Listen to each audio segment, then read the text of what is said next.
Coming up right now is Destination Germany. We take you on a journey somewhere in the country that is well worth a visit, whether you're a tourist or a permanent resident, a foreigner, or a German citizen. Here, we'll be covering the famous sites as well as the little-known corners of Deutschland. All that matters is showing you that Germany is an interesting and exciting place to visit.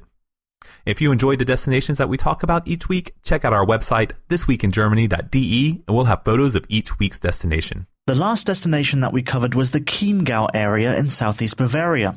We got to hear about why this is a great place to visit during the winter months in Germany due to all of the cold weather activities. Plenty of skiing, hiking, spas, and sporting events to keep you entertained. I especially like that there were snowshoe adventures that you could sign up for to see the countryside, though I'm getting a little chilly just thinking about it. So, is this week's destination any warmer? Well, that might be a hard request to fill for a February in Germany, but I'll do my best to bring you out of the snow and mountains.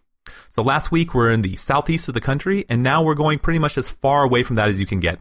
We're going to the northeast corner, and we'll be taking a look at the East Frisian Islands. Oh, an island destination. I like the sound of that. Well, if you like islands, then this time you are in for a treat, as there are actually 12 that make up the East Frisian Islands. Now, these aren't huge islands, the biggest being only about 31 square kilometers, but it's in a really cool location. It's not that far from the mainland, making them pretty accessible to all visitors. So that was going to be one of the things I was going to ask you about. How far off the mainland are these islands? Is it difficult to reach them? You'll have to make some travel arrangements, but they're all pretty easy to reach. All the main islands are between 3 to 10 kilometers away from the mainland. Between them is the Vatn Sea, and this is the cool part. At low tide, it's dry between the coast and 5 of the 7 main islands. You can actually take a guided tour and walk on the mudflats of the Vatn Sea from Germany's coast on to one of the islands. You can actually walk between the islands? There's like a causeway thing? That sounds pretty crazy. It is completely possible during specific times of the day and during specific times of the year. But take caution, it is very dangerous as well as being illegal if you try and walk over the mudflats by yourself. You must be part of an organized guided tour to access this area. Many people have been trapped when the tide quickly came back in. It's also said that the fog in this area can become very thick and an inexperienced trekker might lose their path. Okay, right. So if I want to walk during low tide on the mudflats, I have to go with a licensed guide group. Is that the only way to get onto these islands? I mean, they must have roads as well, right? While the islands aren't very far off the coast, there are no roads that go directly to them. You're going to have to take a ferry from one of the ports that offers a trip to the island that you want to see. Though Deutsche Bahn does have some special offers going to these islands. Check it out. You can order train tickets that go to the port, and then it includes a ferry ride to the island that you want to visit.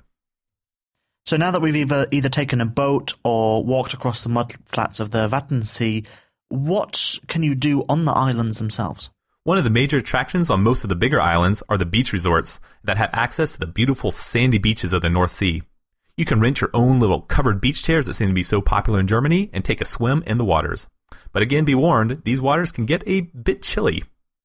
Other than lying on the beaches, there are quite a few historic sites, museums, boutique shopping, and restaurants. Also, something that caught my eye was that one of the islands, they have a Pferdebahn. This is a horse-drawn train that runs on rails, and visitors can ride around and get a good view of the land. And speaking of transportation on the islands, most don't have cars, or even streets with names, so biking is a good way of getting around. Be careful as the winds can get strong on these islands, making even bicycling difficult at times.